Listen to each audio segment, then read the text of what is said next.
En 1879, dans une grotte isolée de l'Himalaya, Helena Blavatsky a vu quelque chose qui a changé sa compréhension de l'histoire humaine. Un squelette, mais pas un squelette ordinaire. Un squelette de plus de 4 mètres de long, parfaitement préservé dans le froid des montagnes. Les moines qui gardaient ce lieu lui ont dit que c'était un des anciens. Un géant qui avait marché sur Terre avant le déluge. Ce squelette n'était pas une anomalie isolée. Blavatsky a découvert au cours de ses voyages que des preuves de l'existence des géants se trouvaient partout sur la planète. Des ossements, des empreintes, des constructions impossibles, des récits transmis de génération en génération. Toutes ces preuves racontent la même histoire. Une race de géants a vraiment existé. Ce soir, je vais te montrer ce que Blavatsky a trouvé, les preuves que les institutions officielles ont fait disparaître, les témoignages que la science refuse d'examiner. Et tu comprendras pourquoi cette vérité est si soigneusement cachée. As-tu déjà regardé une structure ancienne en te demandant comment des humains ordinaires auraient pu la construire? Les blocs de pierre de Baalbek au Liban, pesant plus de 1000 tonnes chacun, les murs cyclopéens de Sacsayhuaman au Pérou, assemblés avec une précision que nos machines modernes peinent à égaler. Ces constructions ne sont pas des mystères si tu acceptes une vérité simple. Ce ne sont pas des humains ordinaires qui les ont bâtis. Dans les prochaines minutes, tu vas voir les preuves avec tes propres yeux. Tu vas comprendre pourquoi cette vérité dérange tant de gens, et tu vas peut-être reconnaître en toi les signes de cet héritage ancien. Car si tu es attiré par ce sujet, ce n'est probablement pas un hasard. Les maîtres tibétains qui ont formé Blavatsky possédaient des archives que le monde occidental n'a jamais vues, des manuscrits cachés dans des monastères souterrains, protégés par des gardiens qui ont consacré leur vie à cette mission, des manuscrits anciens décrivant en détail les différentes races qui ont peuplé la Terre avant nous. Parmi ces races, les géants occupaient une place centrale, pas comme des créatures mythiques, comme des êtres historiques dont l'existence était documentée avec précision. Laisse-moi te présenter les preuves que Blavatsky a rassemblées au cours de sa vie. Des preuves qui viennent de 4 sources différentes, les découvertes archéologiques, les traditions orales, les textes anciens et les constructions impossibles. Commençons par les découvertes archéologiques. Les os des géants. Au XIXe siècle, des découvertes de squelettes géants étaient régulièrement rapportées dans les journaux du monde entier. En 1833, des soldats américains ont découvert à Lompoc Ranch, en Californie, un squelette de plus de 3,60 m. Le crâne était 2 fois plus grand que celui d'un homme normal. Des objets en pierre taillée accompagnant le corps. En 1869, des ouvriers creusant un puits à Cardiff, dans l'État de New York, ont mis au jour ce qui semblait être un géant pétrifié de plus de 3 mètres. Bien que cette découverte particulière ait été plus tard révélée comme une fabrication, elle a provoqué une vague de recherches qui ont mené à des découvertes authentiques. En 1891, des scientifiques travaillant à Crittenden, en Arizona, ont excavé un sarcophage de pierre contenant les restes d'un humain de près de 3 mètres de haut. Ses doigts et orteils portaient 6 phalanges au lieu de 5. Cette caractéristique, la polydactylie, est mentionnée dans la Bible comme une marque des géants. En 1912, des fouilles dans le Wisconsin ont révélé plusieurs squelettes dont certains mesuraient plus de 2,80 m. Ces découvertes ont été rapportées dans le New York Times de l'époque, avant de disparaître des archives officielles. Le Smithsonian Institution a été accusé à plusieurs reprises d'avoir fait disparaître des squelettes géants pour maintenir la version officielle de l'histoire humaine. En Sardaigne, l'île des géants comme l'appellent les locaux, des tombes mégalithiques appelées tombes des géants contiennent des ossements de tailles anormales. Les archéologues officiels attribuent ces structures à la civilisation nuragique, mais ils ne peuvent pas expliquer pourquoi ces tombes sont si grandes, ni pourquoi les récits locaux parlent unanimement de géants qui les ont construites. En Équateur, le père Carlos Vaca a préservé pendant des décennies des fragments osseux géants découverts dans la région de Loja. Ces ossements, analysés par des chercheurs indépendants, suggèrent des êtres de plus de 7 mètres de haut. L'origine de ces restes reste officiellement inexpliquée. Blavatsky a elle-même documenté plusieurs de ces découvertes dans ses écrits. Elle a noté que chaque fois qu'un squelette géant était découvert, il disparaissait rapidement des collections officielles. Les musées refusaient de les exposer. Les scientifiques refusaient de les étudier. Et après quelques années, ces découvertes étaient oubliées ou rejetées comme des canulars. Pourquoi ce silence? Les maîtres ont expliqué à Blavatsky que l'existence des géants remettait en question trop de certitudes. Elle contredisait la théorie de l'évolution linéaire. Elle suggérait que l'humanité avait connu des époques de grandeur suivies de déclin. Elle ouvrait la porte à des questions sur nos véritables origines que les institutions n'étaient pas prêtes à affronter. Mais les os ne sont pas les seules preuves. Les empreintes aussi témoignent. En Afrique du Sud, près de la frontière avec le Swaziland, existe une empreinte de pied gravée dans la roche. Cette empreinte mesure plus d'1,20 m de long. Les géologues estiment que la roche dans laquelle elle est imprimée a entre 200 millions et 3 milliards d'années. Comment une empreinte humanoïde pourrait-elle exister dans une roche aussi ancienne? Les maîtres tibétains ont expliqué à Blavatsky que les géants existaient bien avant les dates que la science officielle attribue à l'apparition de l'humanité. La doctrine secrète enseigne que des races de géants ont peuplé la Terre pendant des millions d'années. Ces êtres appartenaient à ce que Blavatsky appelait la troisième et la quatrième race racine, les Lémuriens et les Atlantes. Les Lémuriens, la troisième race, étaient les plus grands. Certains d'entre eux atteignaient 5 à 6 mètres de hauteur dans les premières générations. Avec le temps, leur taille a diminué, mais ils restaient des géants par rapport aux humains actuels. Ils possédaient un troisième œil fonctionnel qui leur permettait de percevoir des dimensions invisibles à nos sens ordinaires. Les Atlantes, la quatrième race, étaient leurs successeurs. Bien que plus petits que les premiers Lémuriens, ils mesuraient encore couramment 3 à 4 mètres. C'étaient eux qui ont construit les monuments impossibles que nous ne savons pas expliquer aujourd'hui. Parlons maintenant de ces constructions. L'épreuve de pierre. Baalbek au Liban abrite les plus grands blocs de pierre jamais taillés par des mains intelligentes. La pierre de la femme enceinte pèse environ 1200 tonnes. Une autre pierre, découverte plus récemment, pèse près de 1600 tonnes. Aucune technologie connue de l'Antiquité n'aurait pu déplacer ces blocs. Aucune technologie moderne ne le pourrait facilement non plus. Les archéologues officiels attribuent ces constructions aux Romains, mais les Romains eux-mêmes n'ont jamais prétendu avoir taillé ces pierres géantes. Ils ont construit leur temple au-dessus d'une plateforme qui existait déjà. Une plateforme bâtie par des constructeurs inconnus, à une époque inconnue, avec des moyens inconnus. Blavatsky a identifié Baalbek comme une construction atlante. Les géants de cette époque possédaient non seulement la force physique nécessaire pour manipuler ces pierres, mais aussi des connaissances sur les forces de la nature que nous avons perdues. Ils savaient comment neutraliser la gravité, comment utiliser le son pour soulever des masses énormes, comment commander aux éléments. Ces connaissances leur venaient de leurs ancêtres, les vigilants. Les anges déchus avaient enseigné à leurs enfants et aux humains des secrets technologiques qui dépassaient de loin ce que l'humanité développerait par elle-même pendant des millénaires. Sacsayhuaman, au Pérou, présente des énigmes similaires. Des blocs de pierre pesant des centaines de tonnes, taillés avec une précision millimétrique, assemblés sans mortier de façon si parfaite qu'on ne peut pas glisser une feuille de papier entre eux. Les Incas eux-mêmes disaient que ces constructions n'avaient pas été faites par eux, qu'elles existaient déjà quand leurs ancêtres sont arrivés. La grande pyramide de Gizeh pose les mêmes questions. Comment des humains de l'Antiquité auraient-ils pu tailler, transporter et assembler 2 300 000 blocs de pierre avec une telle précision? L'alignement astronomique parfait de la pyramide suggère des connaissances mathématiques et astronomiques qui n'auraient pas dû exister à cette époque. Le mystère des pyramides ne se limite pas à l'Égypte. Des structures pyramidales existent sur tous les continents.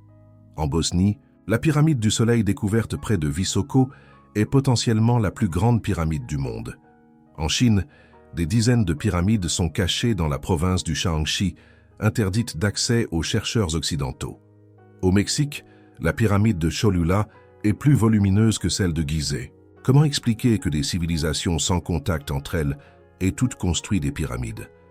La réponse de Blavatsky était simple. Elles avaient un ancêtre commun. Les géants de l'Atlantide avaient colonisé le monde entier avant leur destruction. Leurs descendants sur chaque continent ont préservé les connaissances architecturales de leurs ancêtres. Les outils en pierre que les archéologues attribuent aux constructeurs de ces monuments sont ridiculement inadéquats pour le travail accompli. Comment tailler du granit avec des outils en cuivre? Comment polir des surfaces aussi parfaitement avec des pierres abrasives? Les explications officielles ne tiennent pas face à l'examen critique. Blavatsky a révélé que la Grande Pyramide était bien plus ancienne que les dates officielles. Elle n'avait pas été construite par les Égyptiens de la période historique, mais par leurs prédécesseurs atlantes, des milliers d'années plus tôt. Les pharaons n'ont fait que récupérer et restaurer une structure qu'ils n'avaient pas bâtie. Passons aux traditions orales, les témoignages des peuples. Chaque culture ancienne sur Terre possède des récits de géants. Cette universalité ne peut pas être une coïncidence. Des peuples séparés par des océans, sans aucun contact entre eux, racontent essentiellement la même histoire. Une race de géants a existé dans un passé lointain. Ces géants ont soit créé, soit dominé, soit terrorisé les humains ordinaires, et ils ont disparu lors d'une grande catastrophe. Les Grecs parlaient des titans, des géants qui ont régné avant les dieux de l'Olympe.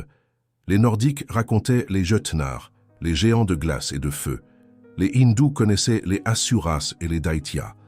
Les Hébreux mentionnaient les Néphilim, les Anakim, les Réphaïm. Les Amérindiens avaient leur propre récit de géants à peau rouge ou à peau blanche. Les Maoris de Nouvelle-Zélande racontent l'histoire des Patupayarehe, des êtres grands et pâles qui habitaient les îles avant l'arrivée des humains. Les aborigènes d'Australie parlent des Wandjina, des êtres gigantesques venus du ciel. Les tribus d'Afrique subsaharienne ont préservé des récits de géants qui marchaient sur leur terre dans les temps anciens. Blavatsky a passé des années à collecter ces récits. Elle a trouvé entre eux des correspondances troublantes. Les mêmes détails réapparaissaient dans des traditions séparées par des milliers de kilomètres.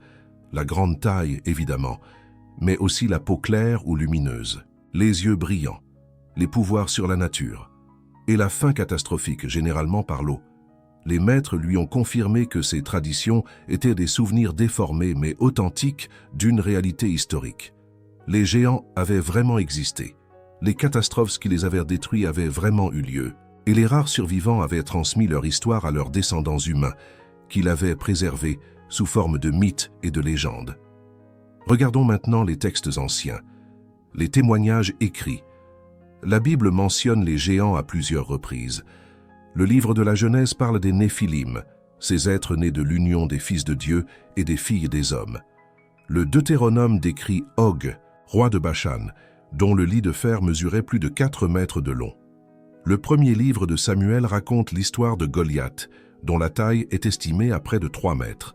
Mais la Bible n'est pas le seul texte ancien à mentionner les géants.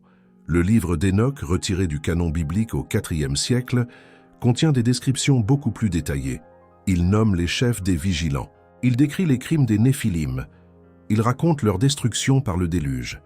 Les tablettes sumériennes parlent des Anunnaki, des êtres venus du ciel qui ont créé l'humanité pour les servir. Ces textes décrivent des êtres de grande taille, dotés de pouvoirs que les humains ordinaires ne possédaient pas. Les chercheurs débattent encore de l'interprétation exacte de ces textes, mais les parallèles avec les récits bibliques sont frappants. Les Védas indiens mentionnent les Danavas et les Daityas, des races de géants qui ont combattu les dieux dans des temps primordiaux. Le Ramayana décrit le royaume de Lanka, gouverné par le géant Ravana, un être de 10 têtes et 20 bras dont la puissance rivalisait avec celle des dieux. Blavatsky a étudié tous ces textes dans leurs langues originales quand c'était possible. Elle a trouvé entre eux une cohérence que les traductions modernes obscurcissent souvent. Les mêmes événements, les mêmes êtres, les mêmes époques, décrits par des cultures différentes avec des vocabulaires différents, mais un fond commun indéniable. Les maîtres lui ont donné accès aux stances de Dhyan, des textes encore plus anciens que tous ceux connus du monde occidental. Ces stances décrivent en détail les différentes races qui ont peuplé la Terre. Les géants de la 3e race avec leur 3e œil, les géants de la 4e race avec leur technologie avancée, et la catastrophe qui a mis fin à leur civilisation. Pourquoi ces preuves sont-elles cachées? Pourquoi les institutions refusent-elles de les examiner sérieusement? Blavatsky a posé cette question aux maîtres. Leur réponse était troublante. L'existence des géants n'est pas cachée par accident ou par incompétence. Elle est cachée délibérément par des forces qui ont intérêt à maintenir l'humanité dans l'ignorance de son véritable passé. Ces forces ne sont pas nécessairement malveillantes. Certaines pensent sincèrement protéger l'humanité en lui cachant des vérités qu'elles n'est pas prêtes à entendre. D'autres ont des motivations moins nobles. Elles tirent leur pouvoir du contrôle de l'information et de l'histoire. Reconnaître l'existence des géants remettrait en question leur autorité.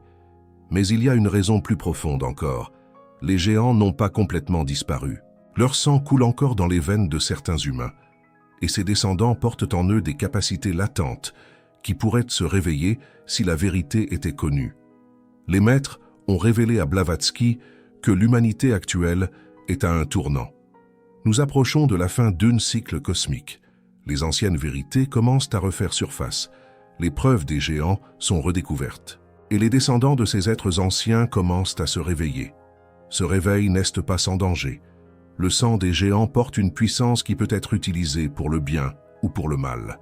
Les descendants qui s'ignorent continuent à vivre des vies ordinaires, leur capacité dormante. Mais ceux qui apprennent la vérité sur leur héritage doivent choisir comment utiliser ce qu'ils découvrent en eux. Les maîtres ont donné à Blavatsky des signes permettant de reconnaître les descendants des géants. Ces signes sont physiques, psychologiques et spirituels. Physiquement, les descendants tendent vers une taille supérieure à la moyenne.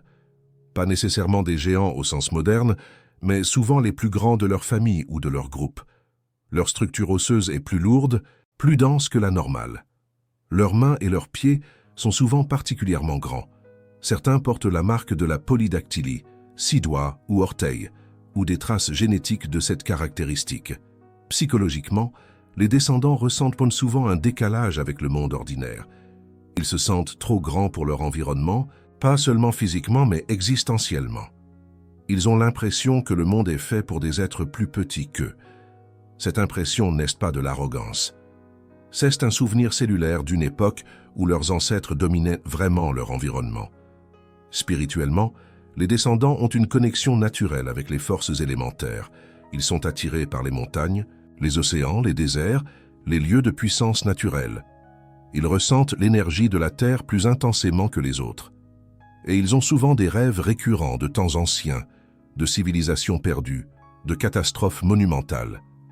Si tu reconnais ces signes en toi, sache que tu portes un héritage précieux et dangereux. Les géants de l'Antiquité ont commis des erreurs terribles. Leur puissance les a conduits à l'hubris, à la violence, à la destruction. Le déluge qui les a anéantis n'était pas une punition arbitraire. C'était une conséquence de leur choix. Les descendants d'aujourd'hui ont l'opportunité de faire des choix différents, de canaliser leur puissance vers la création plutôt que la destruction, de protéger plutôt que de dominer, de servir plutôt que d'asservir. Les maîtres ont enseigné à Blavatsky des pratiques spécifiques pour les descendants des géants. Ces pratiques visent à éveiller les capacités latentes tout en maintenant l'équilibre nécessaire pour les utiliser sagement. La première pratique est la connexion à la Terre. Les descendants des géants ont besoin de contacts physiques réguliers avec la terre, la pierre, les éléments bruts. Marcher pieds nus sur le sol, toucher les rochers anciens, se baigner dans les rivières et les océans. Ces contacts permettent à l'énergie excessive de se dissiper et à l'énergie terrestre de nourrir le corps. La deuxième pratique est la maîtrise du souffle. Les géants antiques connaissaient des techniques respiratoires qui leur permettaient de contrôler leur force et leur colère. Ces techniques impliquent des respirations profondes et lentes, retenues pendant des périodes croissantes, puis relâchées avec intention. Chaque cycle de respiration doit être accompagné d'une visualisation de l'énergie circulant dans le corps. La troisième pratique est la méditation sur les ancêtres.